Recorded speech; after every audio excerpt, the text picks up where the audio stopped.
Focus TV national breaking নিউজে আপনাদেরকে স্বাগতম। আসুন জেনে নিই আজকের প্রধান প্রধান সংবাদ শিরোনামগুলো। বঙ্গভবনে রাষ্ট্রপতির সঙ্গে প্রধানমন্ত্রীর সাক্ষাৎ। ইরানের কোনো বার্তা পায়নি বাংলাদেশ, জাহাজ চলাচলেও বাধা নেই। নিহতদের পরিবারকে ১ কোটি টাকা ক্ষতিপূরণ দিতে সরকারকে লিগ্যাল নোটিশ। হত্যা মামলায় মামুন খালেদ ৫ দিনের রিমান্ডে।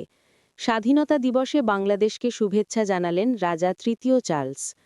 মেলানিয়া ট্রাম্পসহ বিভিন্ন দেশের ফার্স্ট লেডিদের সঙ্গে জুবাইদা রহমানের সাক্ষাৎ। বৈশ্বিক দাসত্ব ও শোষণ নির্মূলে জোরালো আহ্বান জানিয়েছে বাংলাদেশ। হাদি হত্যাকাণ্ডে অভিযুক্তদের ফেরাতে অনুরোধপত্র পাঠিয়েছি, স্বরাষ্ট্রমন্ত্রী।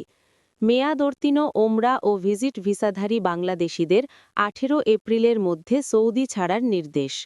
হরমুজ প্রণালীতে জ্বালানি জাহাজের নিরাপত্তায় ঢাকার কাছে তথ্য চেয়েছে তেহরান। এগুলোই ছিল আজকের সর্বশেষ সংবাদ শিরোনাম। আমাদের পরবর্তী সংবাদ দেখার জন্য ফোকাস টিভির সাথে থাকুন। ধন্যবাদ।